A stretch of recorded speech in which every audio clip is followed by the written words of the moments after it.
Welcome to Living the Smarter Science of Slim, where we provide a scientifically proven lifestyle for long-term health and fat loss by eating more and exercising less, but smarter.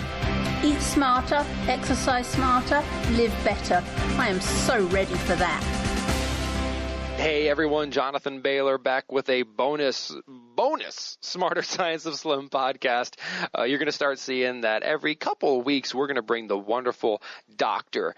Kathy Britell from the Smarter Science of Slim support group into the studio, and she's going to bring us some questions from the wonderful support group, as well as add some of her insights. We're going to have some fun, and remember that me and Carrie are always going to keep coming at you, and we're also going to keep having our regular bonus podcast where I'm joined by a special guest over the phone. So just enjoy these in addition to all of the existing sanity and eccentric goodness. Chat with you soon. Hey everyone, welcome back to another legendary episode of Living the Smarter Science of Slim. I'm Jonathan Bailor. Carrie Brown. And I'm Dr. Kathy Britell.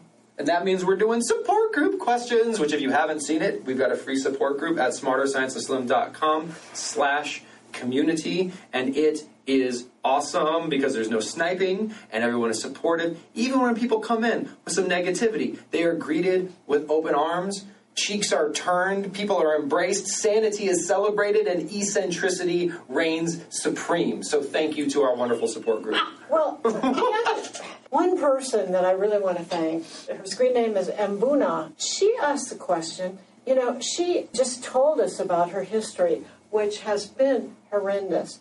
She had a life-threatening complications of a severe auto accident of years ago, where she broke many bones. She had a necrotizing fasciitis, so nearly died, had to be on antibiotics, was in a wheelchair. So she's wondering if one can completely repair a broken metabolism, because she feels that, and rightly so, I think that this accident just really set her back so significantly. The simple answer is I don't know. No one knows. The only way to test this in a clinical setting would be almost an impossible question to answer definitively. So the best estimation I can give you is we know we can stop and reverse a lot of these things.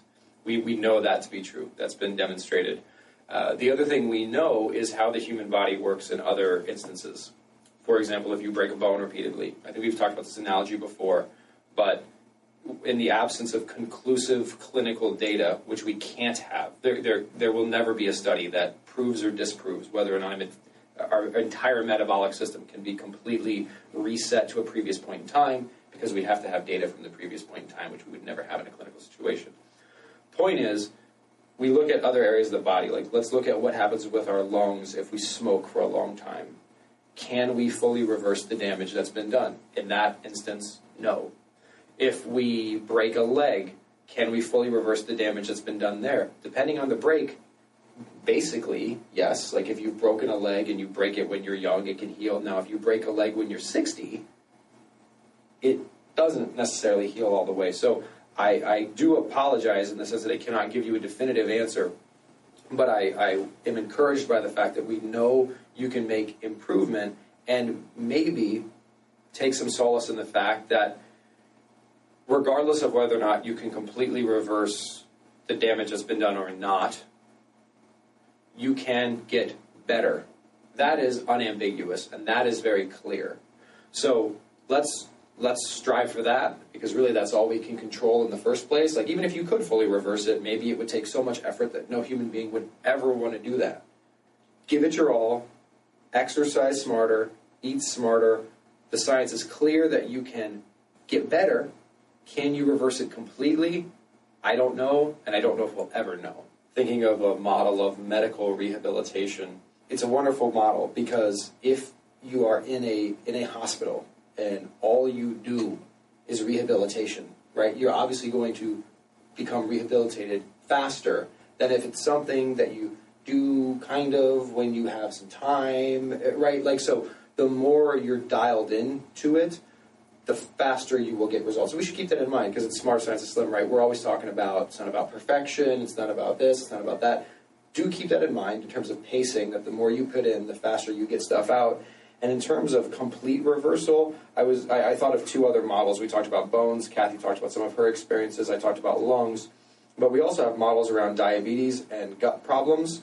So we've even seen people, members of our community, that have been on diabetes medication and then are no longer. So they have, if you define diabetes as a condition under which you need to take medication or else bad things happen, and you define the absence of diabetes as not needing that medication anymore, then in those individuals, they reversed it.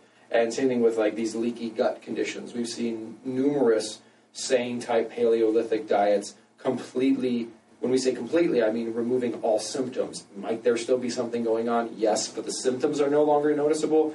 We have seen many, many documented cases of that reversing itself. Yeah. Well, and so I have to give Tina, we all need to give Tina a big virtual hug here. Thank you, Tina. We very much appreciate that. And keep going. I think it's so encouraging to see, even just this past, as of the recording date of this podcast, the week prior, there's a brand new research that came out of Belgium around gut flora and how important gut flora is to the homeostatic regulation of weight, what we call the set point, and how literally by taking the gut flora from a lean mouse and transplanting it into an obese mouse, the obese mouse would slim down without any change in activity level or without any change in the quantity or quality of food consumed, of course, because its body then is homeostatically regulating around a lower set point, burning more calories unconsciously. The reason I mention that is as we start eating sanely and exercising eccentrically, things are going to happen in our body that we are only beginning to understand. And there's also things going on in our body and being destroyed in our body when we eat these edible products that we're only starting to understand. So the good news is food, that which is available to all of us, is thy best medicine. So keep at it, and I think you'll be happy with the results. Great. Another question? Kids and exercise. I came up, when is it safe to begin weight training?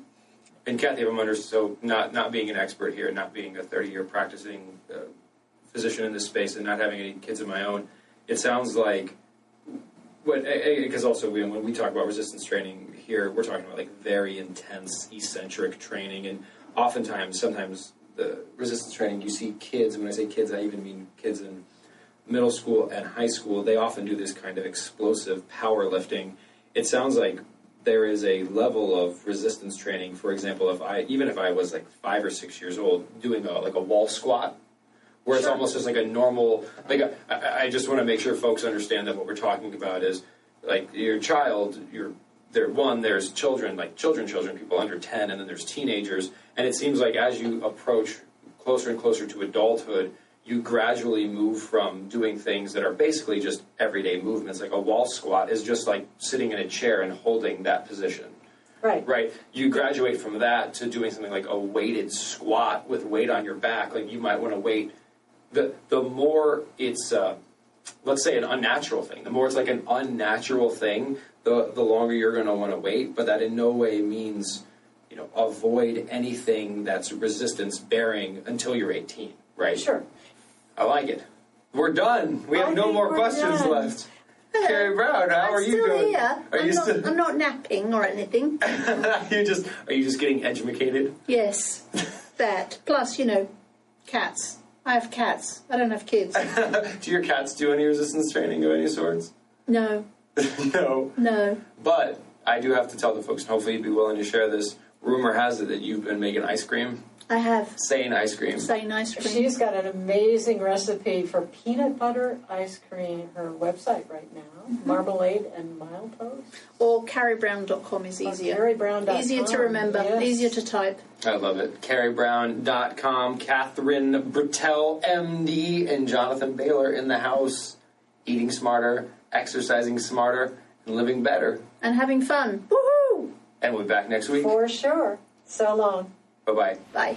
Wait, don't stop listening yet. If you like the podcast and if there's other ways we can help you, please join us in the Smarter Science of Slim support group, which is freely available at the Smarter Science of Slim website, smarterscienceofslim.com. There you'll find all kinds of free recipes and success stories and just all kinds of fun stuff, like how to help your kids go sane and just great community content. And just one last thing before you go, if you wouldn't mind heading over to iTunes and up onto Amazon.com and leaving us a review, and then going over to Facebook and liking us, we would hugely appreciate it.